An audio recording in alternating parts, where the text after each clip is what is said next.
Good morning. So, our travel today is going to Japan. Attend po kami doon ng seminar, World Veterinary Cancer Conference.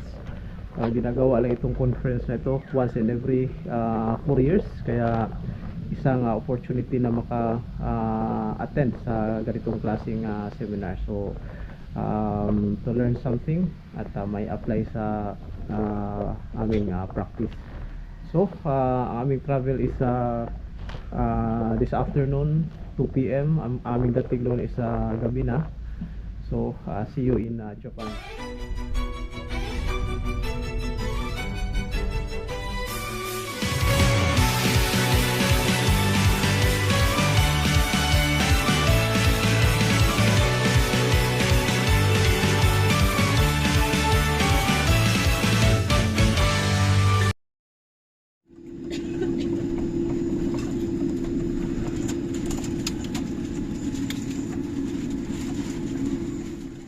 Kung dumating kami kahapon dito sa Japan gabi 7:45 yung aming landing sa Narita Airport.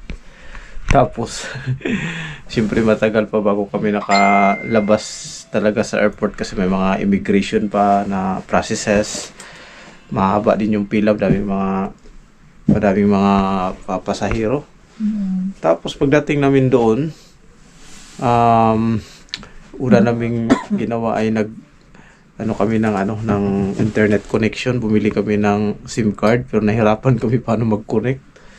So talagang matagal, more than an hour, 2 hours wala talaga, di kami nakakonect talaga. Tapos ang problema namin yung aming yung aming battery ng aming cellphone paubos na, kaya medyo napipressure kami kahapon talaga dahil paano namin matuntun yung aming hotel pagka wala kaming internet connection, tapos yung aming battery ubos na yung aming battery, kaya patay na. So buti na lang na habang doon sa airport kami kasi may may wifi doon, free wifi. So nakapag save kami ng yung offline na sa mapa. So yun, problema kahit na mayroon kaming na download na mapa yung battery ng cellphone namin is naghihingalo. Tapos yung dala na yung power bank, hindi rin wala, mukhang sira na no? Sira na. Kaya bumili ng bago. wala talaga, muntik na talaga kami kahapon. Almost pagdating namin dito sa aming hotel, saktong-sakto lang talaga, wala na, drain na yung battery ng aming cellphone. So yun, As in zero balance. grabe, napakalamig pagdating namin dito. Alam mo yung parang talo pa talaga yung nasa loob ka ng freezer kasi yung temperature nila dito nasa 5 degrees, 7 degrees, mga gano'n na range. Talagang sobrang lamig talaga. Parang pumapasok sa buto yung lamig. Yun. Labas kami ngayon para ma-feel namin ulit yung lamig. At most likely din naman kami makakatagal doon. Time Dahil is... sa sobrang mahina kami sa lamig eh. Okay, let's go. Are you ready? So ito yung aming room, by the way pala, maliit lang to aming room. Budget room lang to. Yung ceiling abot ng aking kamay, mababa.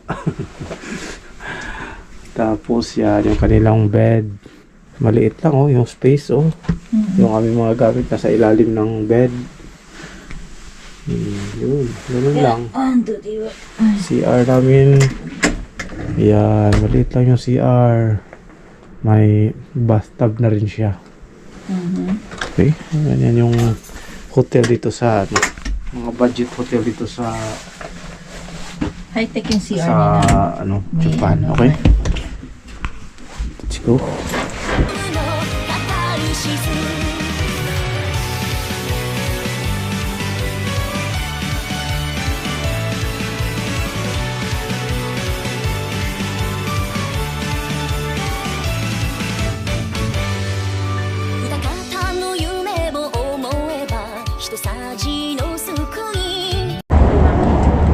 ayaw bumukas. Why?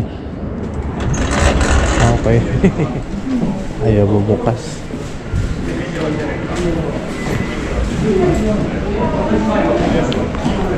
May free water ba sila? Ha? May mga water. Okay. Yan. Grabe yung lamig, oh. Gabi na, nag-aya pa lumabas. Siyempre, sulitin natin yung Japan. Ay, ito pala yung, ano kaya to? Ano? Passageway. Tingnan natin. Ha?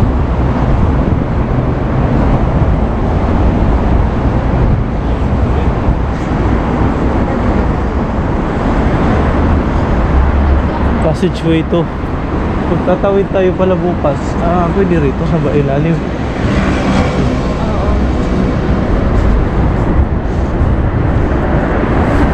Okay.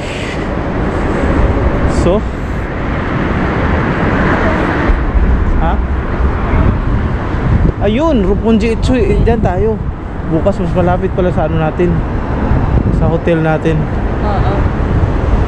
Oh, alam na natin. Paglabas natin, right side tayo. Umaga hanggang 12:50. Okay. So, dito kami bukas. Sasakay. Passageway. Ayun siya. Oo. Tatawid yan doon patungo doon eh. Kaya tatawid nga yan doon. Palamang doon pa sa unahan. Marami tong ano sa ilalim. Oo. Mga subway. Yes. Daanan sa ibaba. Sa taas, kaunti lang yung mga tao. Pero sa ilalim. Hindi kasi malamig doon sa ilalim eh. Correct. Tara.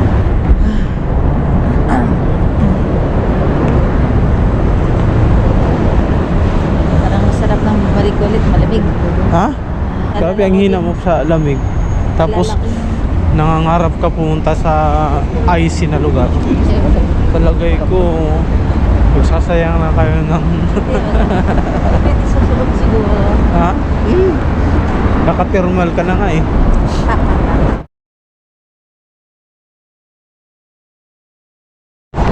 Alright.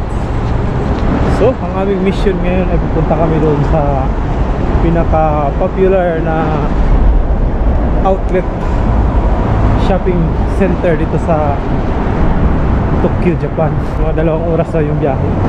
Combination ng train at saka bus. Weather is Yan, dito tayo. Roppongi Ichumi Station. Kami. Okay.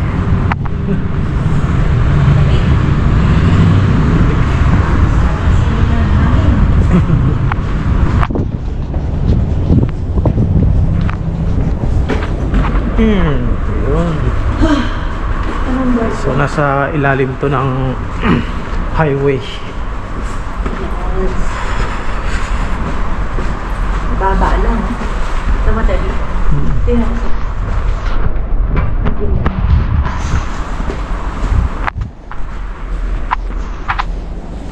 Teka, Roppongi Ichumi Station, dito tayo. Kayo po sila. Tama ka? Grabe ang lamig ah. Sana yung ano natin, direksyon natin.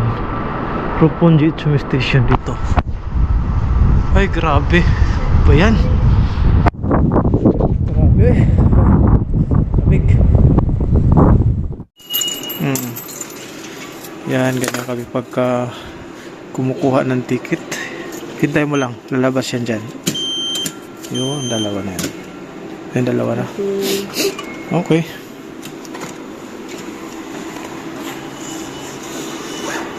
Tapos, papasok namin dito sa loob.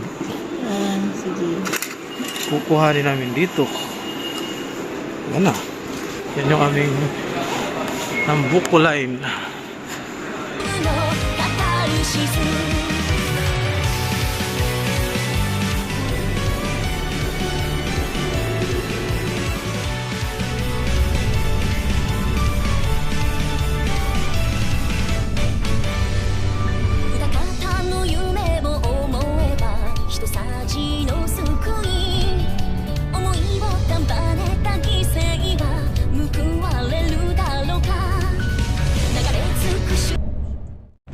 Karating din kami ng Gotemba Premium Outlet.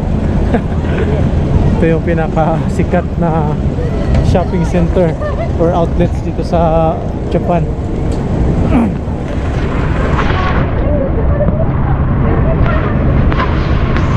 So, kailangan namin mag-download nito para makakuha ng discount. Kasi magsha-shopping siya.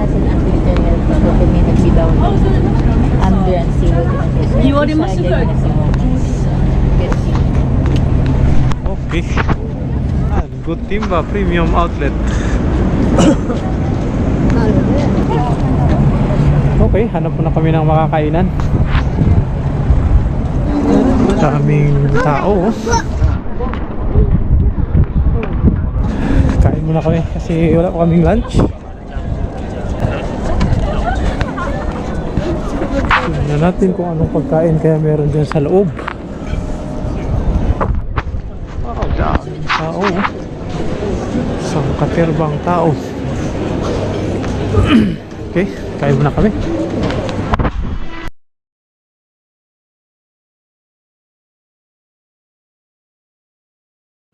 We're now going to our classroom. So mula dito sa station na ito, yan yung Yutsuya Station. Kami ay maglalakad ng mga like 10 minutes. Ha?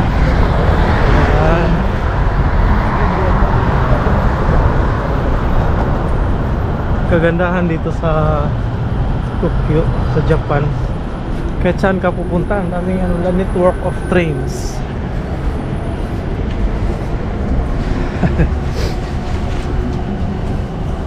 Hindi masyadong malamig ngayon. Unlike yesterday, grabe, yung lamig kahapon eh. Oo. Freezing.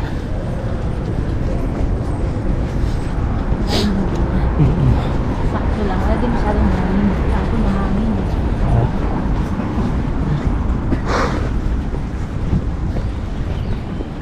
Medyo maano na yung araw. Masakit sa balat.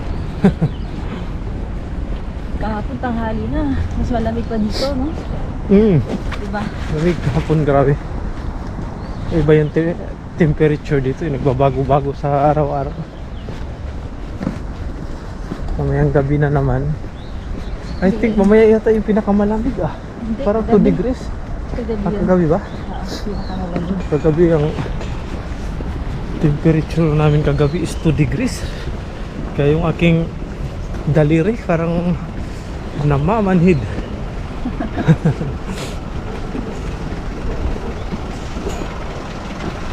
Sa school to, no?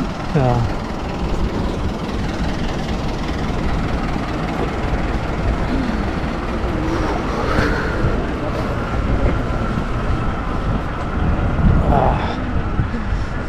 Okay. So ganyan lang araw-araw. Ito yung aming dinadaanan papunta doon sa aming conference sa hotel, the Hotel New Otani. Yan yung aming school, the New Otani. So dyan kami mag-aaral. Kukuhanin ko yung aking ID, this one. Okay. No ID, no entry. Sabi ba? No ID, no entry. Okay, I have the ID.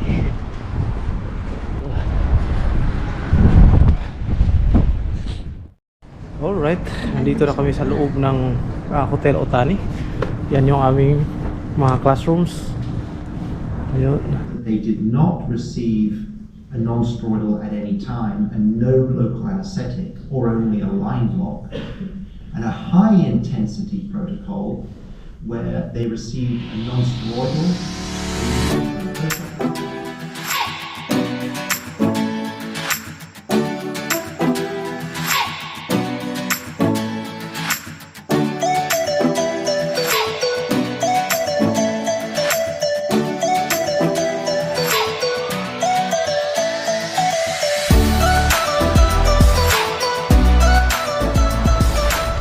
Alright, so just finish our seminar. Namasyal muna kami dito sa garden ng Hotel Otani. At ganyan kaganda ang garden nila.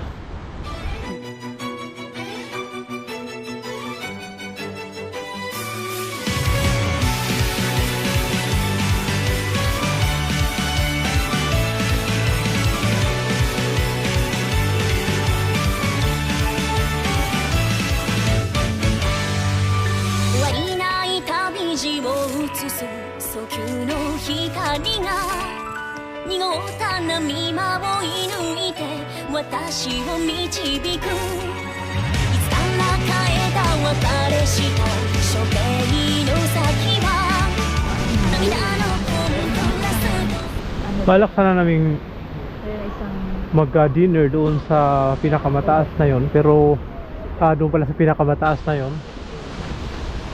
Pero kailangan ng reservation 3 days before. At wala kaming reservation. Kaya wala. Anyway, iwas sa expenses.